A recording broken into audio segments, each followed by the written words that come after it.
What's going on, everybody? Welcome to another all-new installment of Renegades Reviews, right here on the Casa D18 Studios channel. I am the Renegade J.J. Williams, and today we're going to be talking about a very controversial film from 1946. Yes, we are going to address Song of the South here on Black History Month, starring James Baskett as Uncle Remus, Bobby Driscoll, the future Peter Pan, Ruth Warrick, Lucile Watson, Hattie McDaniel, who had previously won an Oscar for her role in Gone with the Wind, and then featuring the voices of Johnny Lee as Br'er Rabbit, James Baskett as Br'er Fox, and Nick Stewart as Br'er Bear. Welcome, everybody, to what is probably going to be my most controversial show to date, possibly ever, as I attempt to tackle the Song of the South. Now, there's a lot of, there's been a lot of controversy surrounding this film since its inception, and we're going to get into some of that a little bit more after I talk about the movie and give the synopsis and everything, because I want to try to address this film with the delicate gloves that it deserves so I can still be respectful of everything. The film is set on a plantation, some distance from Atlanta. It doesn't really tell us, how far away from Atlanta, Georgia they are, but Atlanta is the next major city. And it's during the Reconstruction era of our nation's history, which is after slavery was abolished, slaves were free, so they were more sharecroppers at this point who were working on the land to own their own shares of the land, their own property. Joel Chandler Harris, who is the author of the Uncle Remus stories for which the film is based, was himself born in 1848 and was a racial reconciliation activist, writer, and journalist. Now then, let's get into the meat of the story here. Johnny is a 7-year-old boy who's excited about what appears to be a vacation to his grandmother's plantation with his parents, John Sr. and Sally. Upon arrival, though, he discovers that his father isn't going to stay. He's got to go back home to Georgia, to Atlanta. And his parents are going to be living separately for a time being.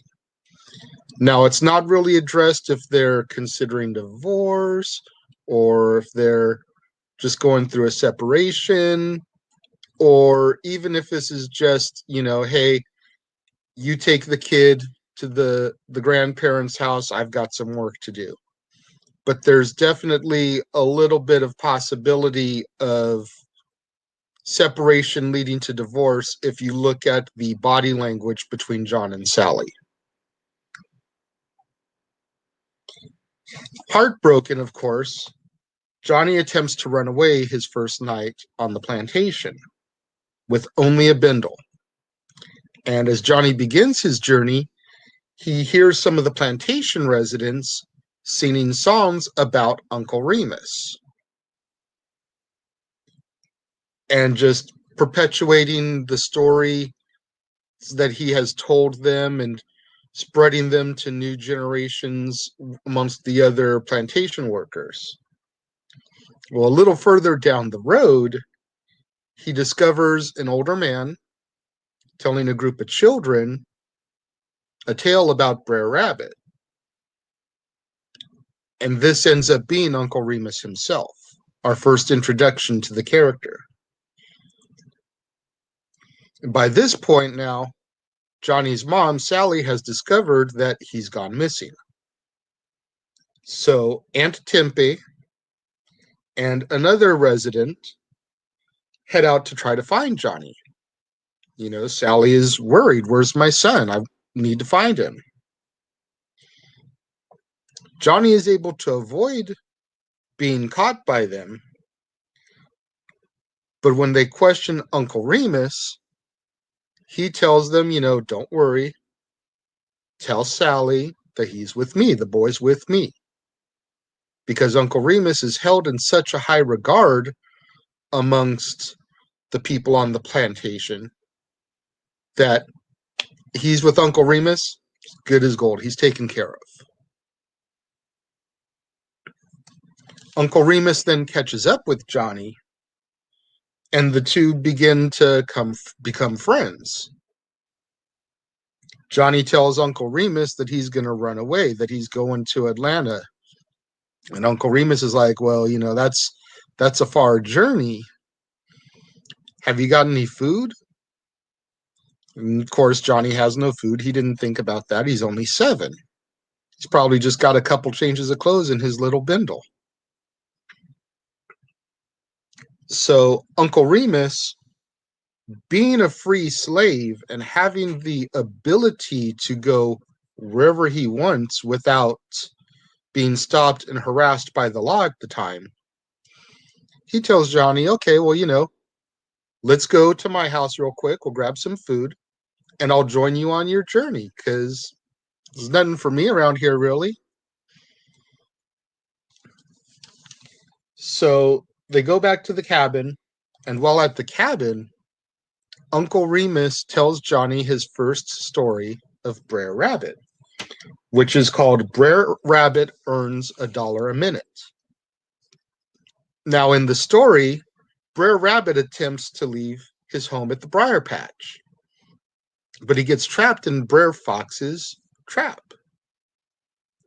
Now, Br'er Rabbit, being a quick thinker, at first, like anybody who got caught in a trap, he's fidgeting and shaking around trying to get loose. But then he sees Br'er Bear coming. And Br'er Rabbit, being smarter, figures out a way to trick Br'er Bear. And he tells Br'er Bear that he is getting paid $1 a minute to be hanging in that trap. Br'er Bear's like, hey, I want to make $1 a minute. I think we'd all like to make $1 a minute. Hell, minimum wage is only $15 an hour. We'd be making $60 an hour if we were getting paid $1 a minute. So, who wouldn't want to get paid $1 a minute? So Br'er Rabbit and Br'er Bear switch places, and now Br'er Bear is caught in the trap, dangling there.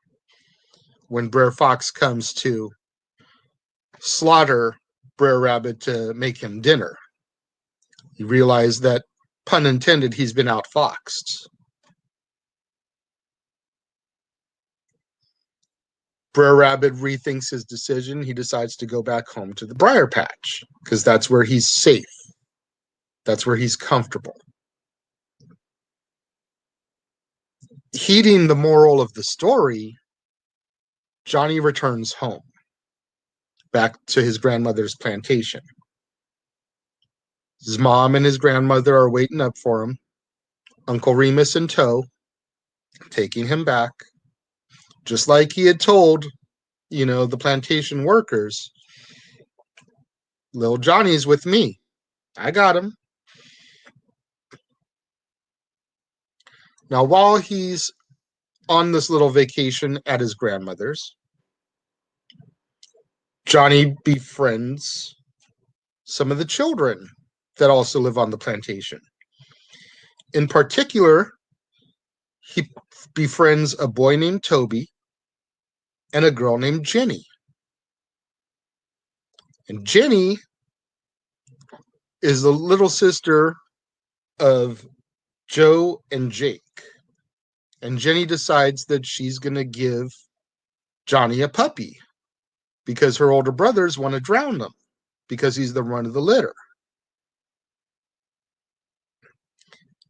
Well, Sally refuses to let Johnny keep the puppy and tells him to take the puppy back where he got it.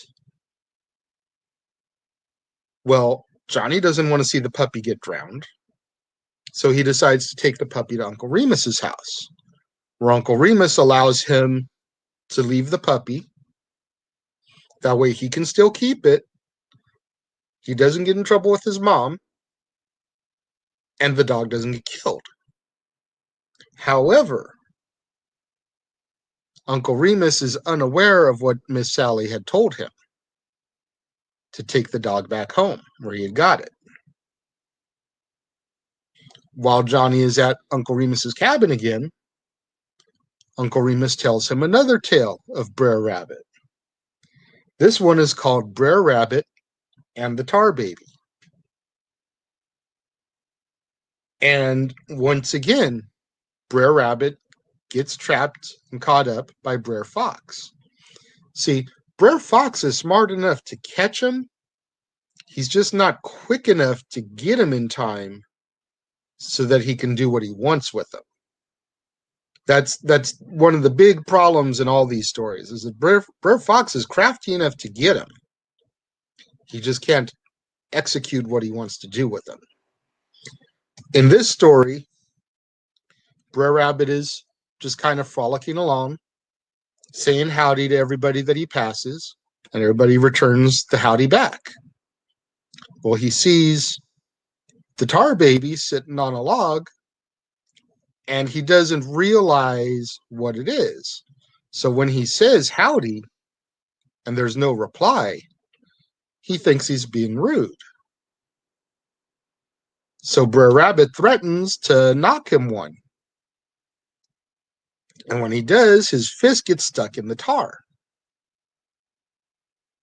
And Br'er Rabbit ends up getting all consumed and wrapped up in the tar as a result.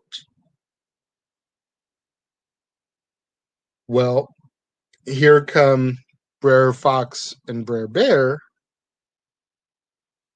And of course, Br'er Rabbit is able to escape by using reverse psychology. Once again, Johnny heeds the moral of the story. And when Joe and Jake confront him again, try to get their dog back, little Johnny tells them, you know what? Go. Tell my mom, tell Uncle Remus, tell whoever you want to tell, but whatever you do, don't tell your mother. Because Jenny had already warned and told Johnny that if her mom found out, they'd get a whooping. So, what did Joe and Jake do after getting tricked? They go home and they tell their mom. What ends up happening? Well, they catch a whooping. So, out of revenge, Joe and Jake go to Sally. And they tell her, hey, Johnny has our puppy. Well, Uncle Remus at this point now finds out what Johnny had done. So they begrudgingly give the puppy back, and Sally tells Uncle Remus to stop telling Johnny any more stories. It's now Johnny's birthday, and Johnny goes to pick Jenny up for his birthday party. As they're walking to the party, Joe and Jake confront them, start harassing them, and they even push Jenny, their own little sister, into a mud puddle, ruining the new nice dress that she was wearing for the party. Jenny runs off crying, and at this point, Johnny is just fed up. So he tackles one of the brothers. I'm not sure which one he tackles. It's kind of irrelevant. He tackles one of the brothers, and they just start fighting, rolling around on the dirt, throwing punches, the whole nine. Well, the other brother goes to get a stick so that they can take the upper hand. And right at this point, Uncle Remus comes by, and he snatches the stick out of the hand. And he tells them, he scolds them for fighting, breaks the fight up, and Johnny runs off to find Jenny. Uncle Remus then finds the two of them hanging out by a lake, And Johnny, to his credit, he's trying to cheer Ginny up by telling her a Br'er rabbit tale, but he just fails miserably. She starts crying even worse. So Uncle Remus tells them a tale of Br'er Rabbit and the Laughing Place. And it's basically a story about a place that brings you happiness and makes you laugh. Once again, Br'er Rabbit is tied up by Br'er Fox and Br'er Bear, and he's being led to be dinner, essentially. And Br'er Rabbit starts randomly laughing, and they want to know why. And he tells them, well, I was just at my laughing place. So Br'er Bear wants to know where the laughing place is.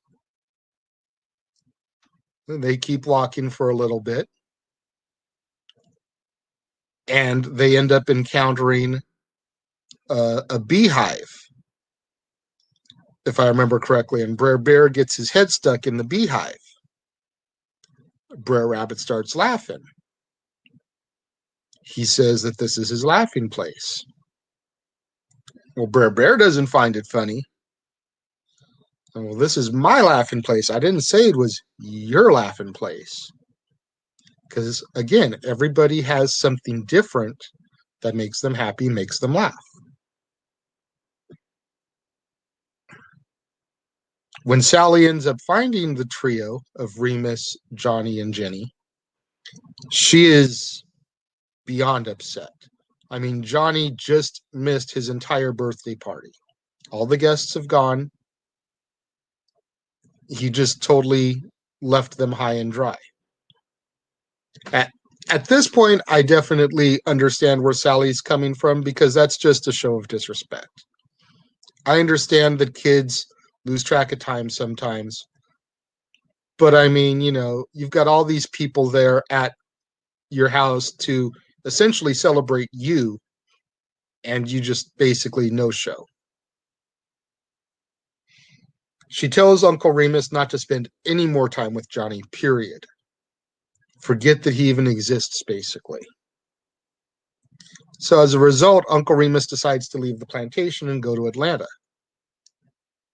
Sad and hurt that his good intentions were misunderstood. Johnny's heartbroken by this. First his dad leaves in the beginning of the movie. Now Uncle Remus is leaving. All of the strong male figures in this boy's life are leaving him. He tries to catch Uncle Remus by taking a shortcut through a pasture where a bull is grazing. The bull sees Johnny, chases after him, and attacks him,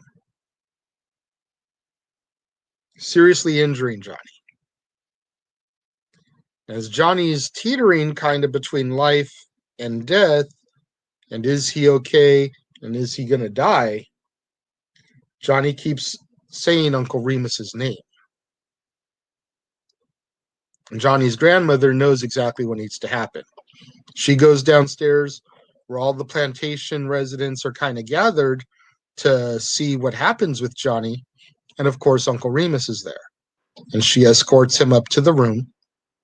And Uncle Remus begins retelling the tale of Br'er Rabbit and the Laughing Place to him.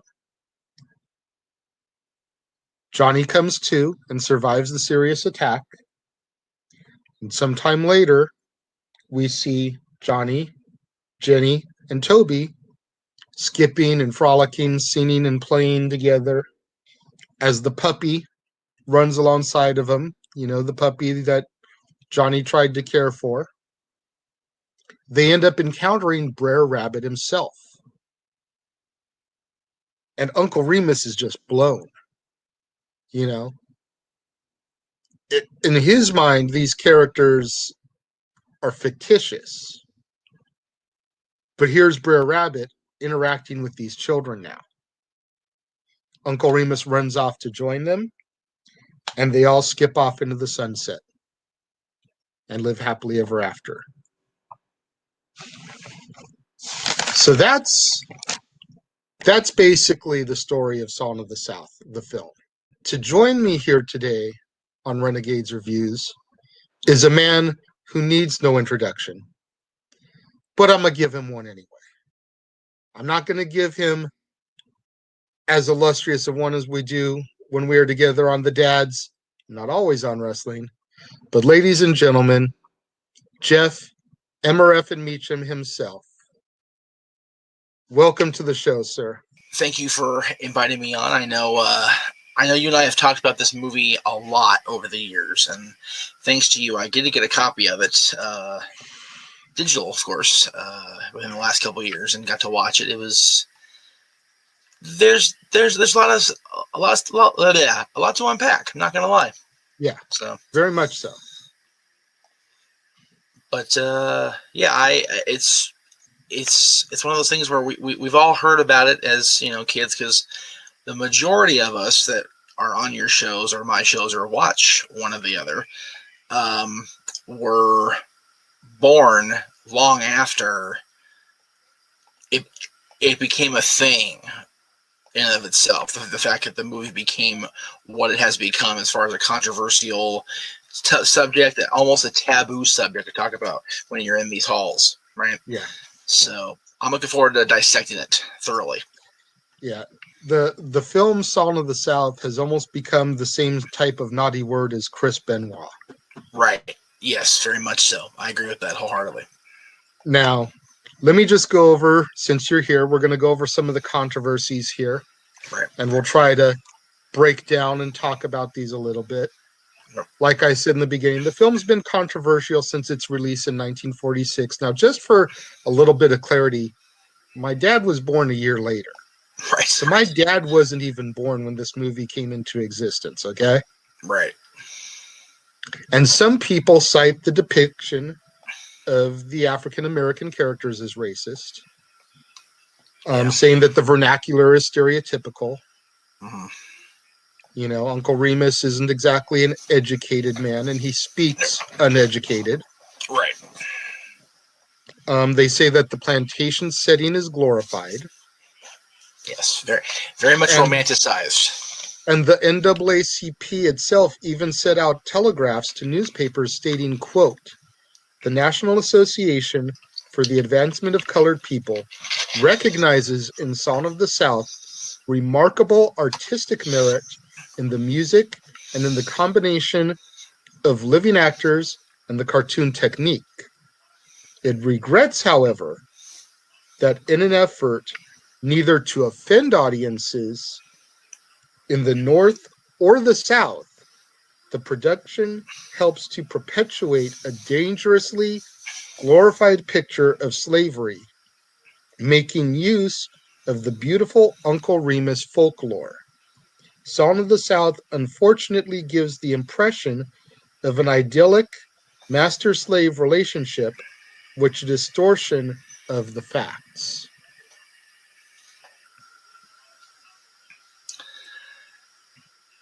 Now, before you speak on this, I want to just kind of counterpoint that, because a week ago today, I talked about Roots.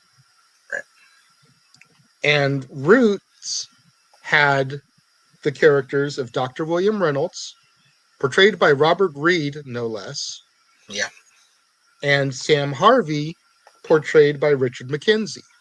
Right. Both of these men basically portrayed an idyllic master-slave relationship. Yes. Yet that one isn't criticized in the way that Song of the South is. Exactly. So, counterpoint number one, why is the idyllic master-slave relationship portrayed in Roots okay, but it's not okay in Song of the South, some 30 years later, or prior, I should say. Right. I mean, this whole movie really is that question. If this is okay, why isn't this? That's really what this movie comes down to. If this isn't okay, why are the Crows and Dumbo okay? As long as there is a reference before the movie starts. If this isn't okay, Why is the Aristocats okay? As long as there's a reference at the beginning of the movie saying, hey, we were screwed up back then, our bad. Which Disney Plus has, by the way. It has it on Aladdin, one of my favorites ever. So it's interesting that you would single out Dumbo and the Aristocats, because now Disney Plus has it where if you're under like 8 or 9 years old, you cannot access those movies on your kid account, right? You can't do that. Yeah, I know. So again, it goes back to, if you can do it with them, why can't you do it with Song of the South? Is Disney Plus so afraid of any parent, be they white, black, brown, purple with pink polka dots? They can't have proper parental authority to go, yeah, you can't watch that. See, and Herman Hill, who was a member of the Black Press at the Pittsburgh Courier, said that he felt Song of the South would, quote, prove of inestimable goodwill in furthering the interracial relations. Yeah, exactly. I happen to see in the course of my reading that as recently as the 90s or late 80s, Whoopi Goldberg was all about putting this out again. Because she wants to create a dialogue about it. And I dare say there's no more outspoken, polarizing black actress than Whoopi Goldberg. Yeah. People either love Whoopi or they don't. It's just, and for her to be like, all right, look, like, we get it, but like you said, create dialogue. See, that's the whole thing. People, and it's not just in this new, the technology age. It's been like this for almost 80 years now with this movie. They're afraid.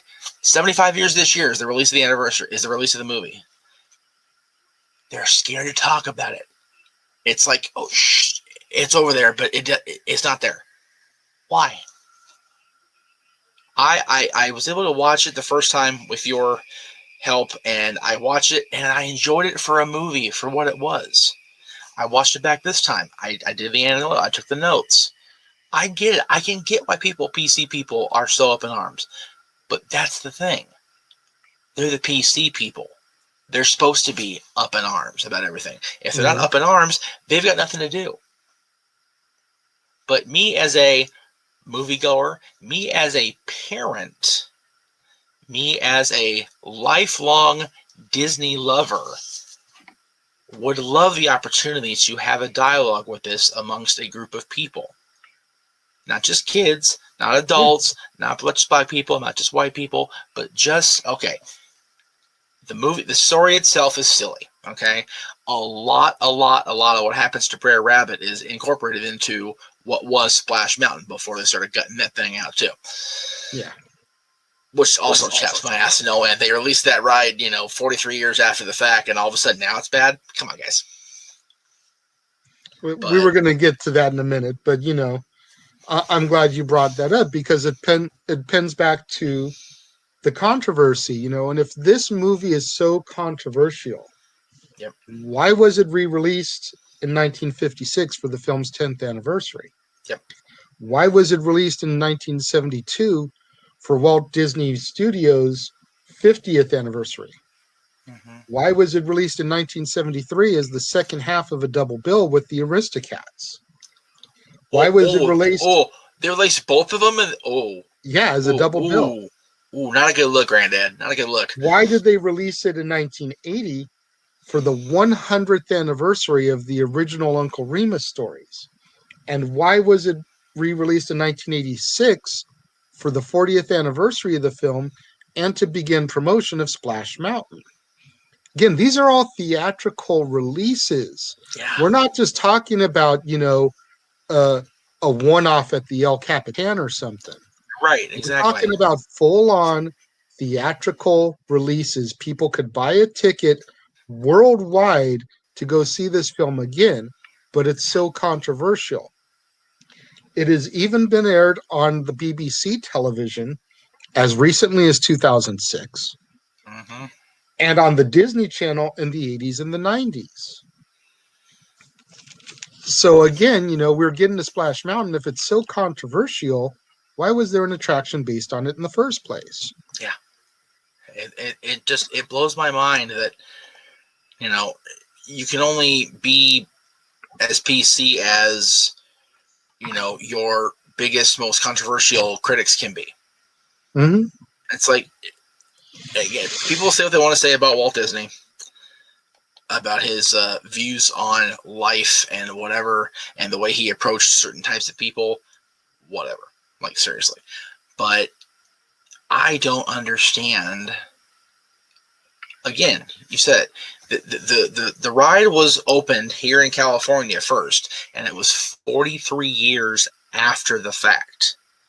Mm-hmm. If this movie is so taboo and you don't want to talk about it, you don't want to bring it up, I'm with you. I'm okay with it. I really am. But if you're going to do that, then you can't do anything else. You can't build a ride and profit from it. You can't, sell merchandise with Br'er Rabbit, Br'er Fox, and Br'er Bear on it and make a profit on it. You guys have to draw the line as a corporation. And I'm not saying that doing it now is necessarily the worst thing, but it's kind of like, yeah, you guys are doing this because you got your hands caught in the cookie jar and now you're screwed. And you shouldn't have had your hands caught in the cookie jar because, it's been a problem forever. So why is it only a problem now? And Exactly. Why are we gutting a ride that I love so much when it's a hot day? Take me in January, not so much. But if it's hotter than pee outside, yeah, I'm gonna want to ride on Splash Mountain and get myself cooled off. Here's the other thing I need to bring up, and I can't stress this enough because we talked about Splash Mountain, being active and being a thing. Why is that then that my son and I were able to go see? I can't. Do me a favor, add my screen real quick. I forgot I'm not on my windows looking at that. This is not that long ago. He's not that old here. Not that much younger here than he is now. Why then, if you're so against this movie and the attraction being there, why are you bringing him out for character fan days, long lost friend days? We shouldn't be long lost friends. We don't like these guys. It's a bad movie. It's a taboo subject for the company. Again, it's only taboo as long as there's less profit to be made than there is controversy to be had. Period. Eric Bischoff himself says controversy creates cash. Yeah. And here's another interesting little tidbit. I don't know if you unearthed when you were doing your research. Nick Stewart, the voice of Br'er Bear, recorded Br'er Bear's dialogue for Splash Mountain. Yep, he did. If this is such a bad thing, why would an actor come back and revisit that role? Yeah, and I find it very funny, and not funny, kind of like it's not even funny. It's kind of sad. That might be the bad choice of words. Yeah. Yeah, it's funny that Bobby Driscoll, God love him, man. This little kid that gets caught up in this controversial windstorm, took a freaking hop, skip to the left and second star to the right, and got the hell out of that in a hurry. Like, he's P-Pan now. He will always be P-Pan, and good for him. And I read up on Bobby Driscoll. Not a fun story at all. No, not at all. Poor guy, just but And it's funny you mentioned Gone with the Wind. I thought I recognized that lady. I was sitting there watching last night going, I was doing the other side. I was like, where have I seen this lady? It's like my mom's favorite movie of all time.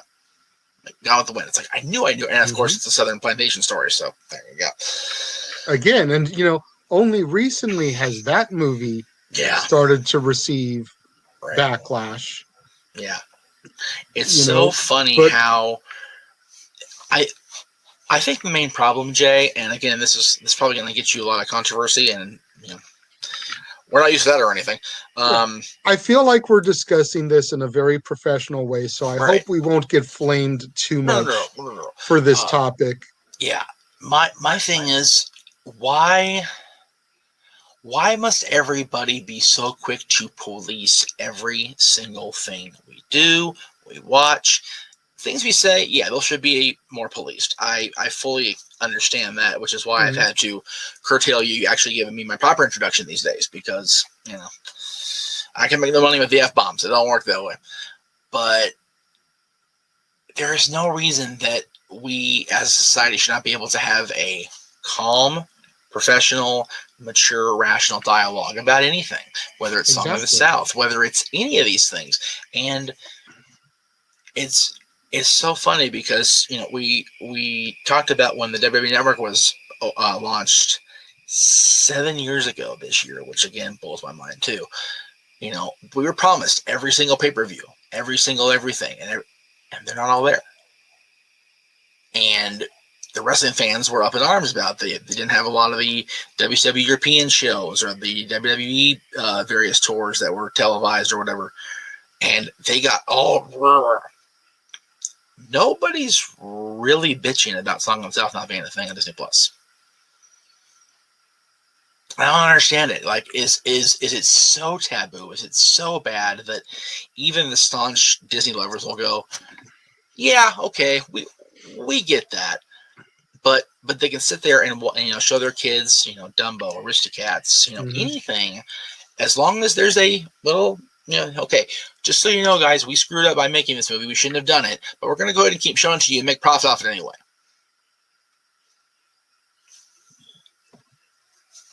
Again,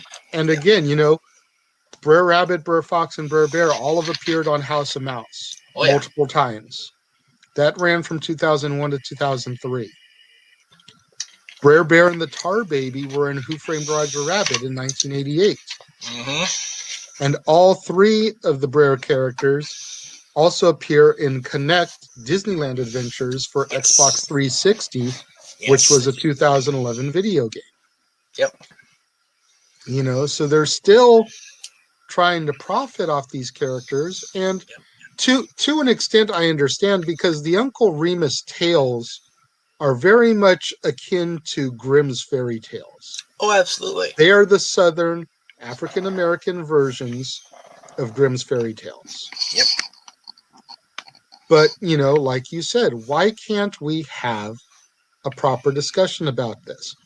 I've been saying for years, and even prior to Disney Plus, but now especially with Disney Plus being around, let's get together a little round table. Let's have someone distinguished like Leonard Maltin moderate it. Let's bring in respectable African-American actors and actresses. Whoopi Goldberg has been pulling this for a long time. Let's put her on the panel. Let's put someone like Morgan Freeman on the panel. Or Denzel Washington,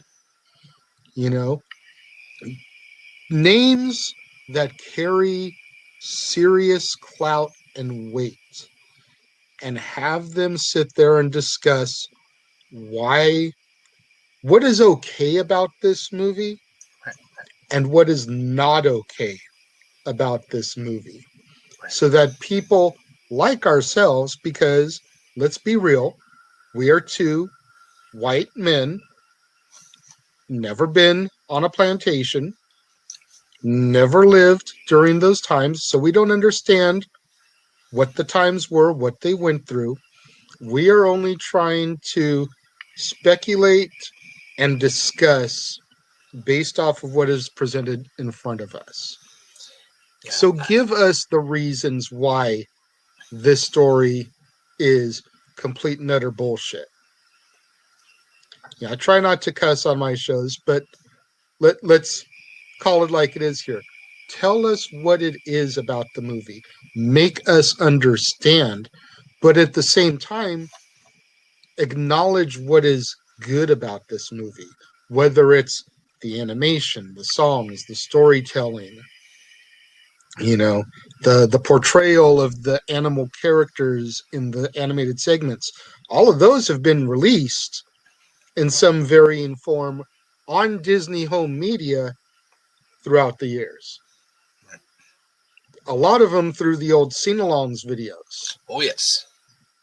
It's the live action part that people tend to have the most issues with.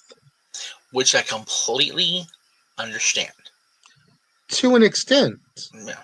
I don't fully understand it, even still.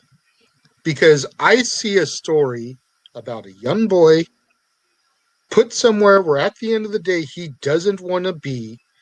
His father leaves him, and the only father figure that he has is this African American former slave who carries a little bit of weight on the plantation because everyone seems to listen to his stories and respect him, Right. who forms a bond with this young boy and teaches him things that his father can't teach him because his father bounced. That's what I see when I watch this film. And maybe I'm seeing it through incorrect glasses, but that's the story that I see. Right. And I don't see what's wrong with that story. No, I don't either. But to what I said, in my notes here, if I can actually, be professional and have my notes out handy.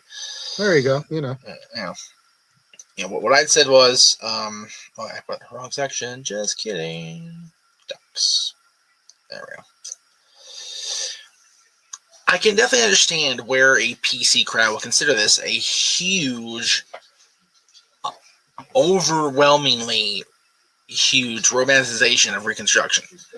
Because if you really break it down, Reconstruction was a hard time for this country. It was people were still unsure of how to act with one another in terms of class, in terms of a lot of different things. And the major thing is that we really didn't get past that. We kind of just let it lay there under the surface, and it really wasn't until the 50s and the 60s with Dr. King and Rosa Parks, things like that really people started to be forcibly made aware of, okay, this is a problem. And during this time, as you mentioned, they were no longer slaves, they were sharecroppers. But were they really sharing the crops? Were they? It's a fine line that they all walked, for a long time, and this country was really, not okay in doing that. And my whole thing is, there is a huge difference in the animal representations in this movie as far as the anthropomorphic, characters, as opposed to the Aristocats, as opposed to the Crows and Dumbo. There's a huge disparity, whether people really see it or not. Remember, a lot of the cats that were presented in Aristocats were made to look like either buffoons or over stereotypical, much like the Crows. They were called, the guy's main guy was Jim Crow. Like, how are we not immediately in the studio going, oh, I don't know about that one, guys. But Song of the South isn't okay. When Br'er Rabbit, Br'er Fox, and Br'er Bear are they're great characters. Mm-hmm. And I still stand steadfast by my long-held belief that Disney Plus should at least consider putting this up and having that big disclaimer. Because if you don't know what Song of the South is as a young parent or as an even older parent, then you should be aware, hey, this is heavy shit. Watch it with your kids. By all means, educate yourselves. Very much. But get heavy. Very much so. I mean, I remember going to a character breakfast at the Plaza Inn, and Br'er Bear was one of the characters that wandered around that day. Nice. And I overheard a parent say, "Look, it's Bear in the Big Blue House." Because there is very little knowledge of who these characters truly are. Right. And I feel that's a shame because, like I said, these Uncle Remus stories are very much akin to Grimm's fairy tales. Yes. And every kid knows Sleeping Beauty, Snow White, Jack and the Beanstalk, all these tales that we were told growing up. I had my daughter sit and watch this and take notes about it, and we had a conversation about it, much as me and you are having right now. Nice, very cool. What is okay about this, and what did you not think was okay about this? Because I feel like it's the type of thing that needs to happen, And another thing I've suggested, if Disney is not going to put this on Disney Plus or whatever, why can't they just go ahead, knuckle up, and sell a DVD or Blu-ray of this? It wouldn't make sense now that Splash Mountain is getting gutted, but why couldn't they just put a DVD or Blu-ray release of this and sell it at the Splash Mountain gift shop? Only place you could buy it. You can't buy it at Target, Walmart, Best Buy, etc. You can't buy it on Amazon. You can only buy it at the Splash Mountain gift shop in the amusement parks, and all proceeds from the release could go to the United Negro College Fund, the NAACP, George Floyd Foundation, whatever, to try to give back to the community that feels so wronged by its existence in the first place. Exactly.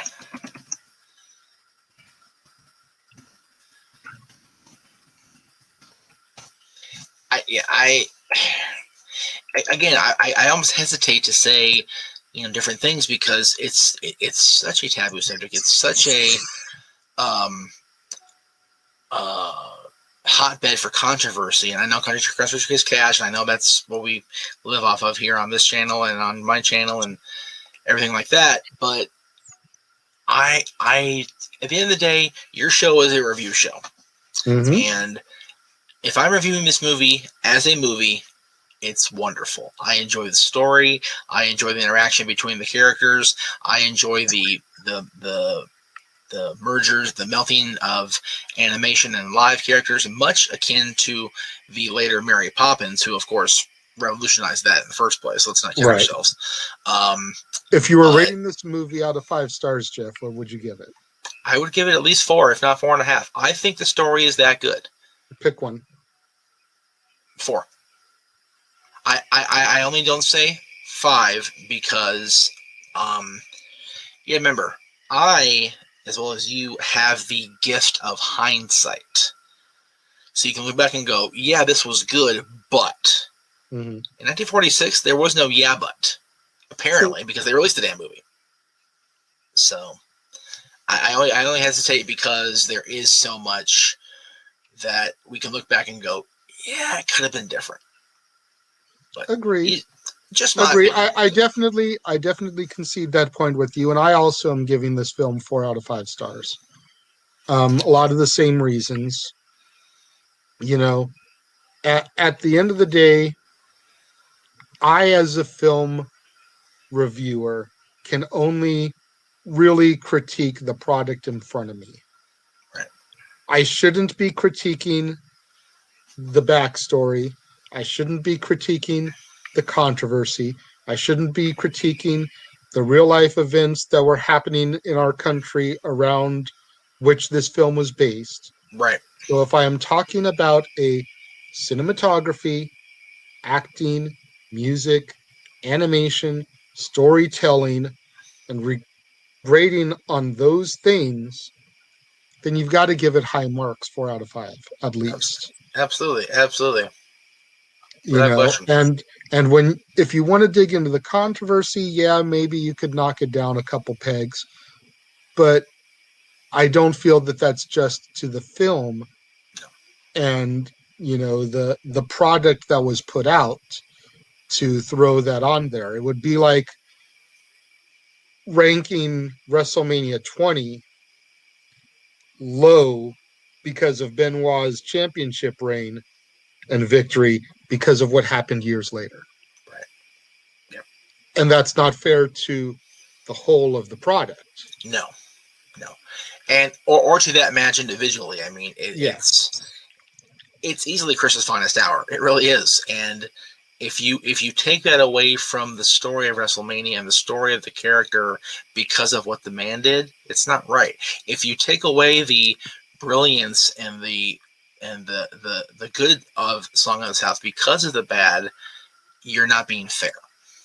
Exactly. And another film that I recently reviewed that had a very stereotypical portrayal that I don't hear calling for backlash near as much as I've heard about this one. I don't know if you've ever seen Breakfast at Tiffany's. It's been a long time since I've seen it. Mickey Rooney's Mr. Uniyoshi. When we get off of this, I recommend you YouTube Mr. Uniyoshi, Mickey Rooney, and watch that portrayal and tell me if that is not highly offensive as well.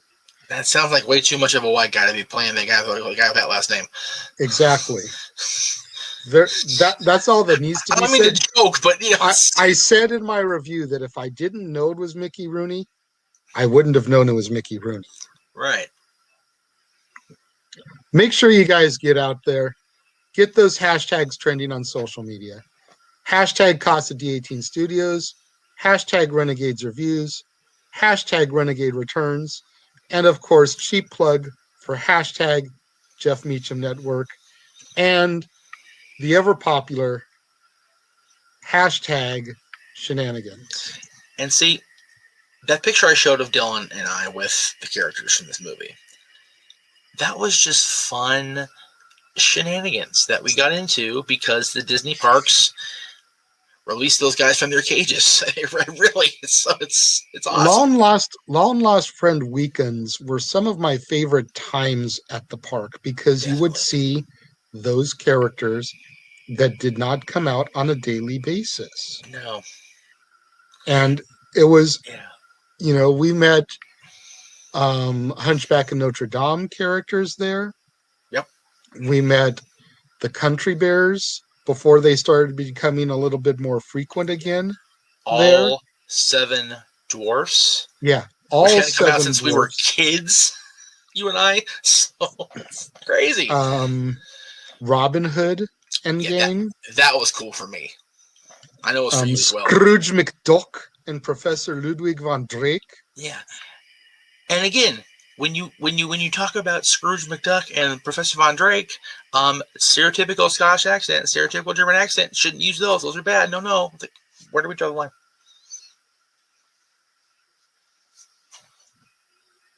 Freaking.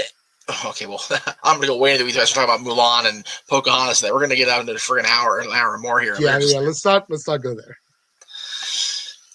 Where do we draw? The bottom line of this movie, unfortunately, is where is the line drawn? Where does profit become less important than making a statement, sending a message? It's unfortunate that the corporation has chosen to do it this way, but we weren't running the show, 75 years ago. So exactly. We interrupt this episode of Renegades Reviews for an important announcement about merchandising. Merchandising? What's that? Merchandising. Come, I'll show you. Merchandising, where the real money's made. Make sure you go over to teespring.com/stores/Jeff Meacham Network for all the t-shirts you see here from the West Coast professor, Jeff Meacham himself. You can get shirts for the Jeff Meacham Network, Talk Wrestling, as well as the red and gold Meachamania shirts. And while you're there, don't forget to get your shirts of the Casa D18 Studios Brotherhood, the Dads on Wrestling shirt, the Renegade JJ Williams, Statboy Sports Bar, and the hashtag StatBoyApproved shirt. Make sure you go over to teespring.com/stores/Jeff Meacham Network and score your shirts today. Make sure you get out there, do what the commercial just told you. Go to teespring.com/stores/Jeff Meacham Network. Get yourself your Renegade JJ Williams shirt, your Dad's Not Always on Wrestling shirt, the official shirt for Statboy Sports Bar, the hashtag Statboy approved shirt, Talk Wrestling, Wrestling Rewind, Meechamania, and of course the official shirts for the Jeff Meacham Network themselves, including the brand new Back to the Future inspired design. I can't wait to place my order for that one myself, Jeff.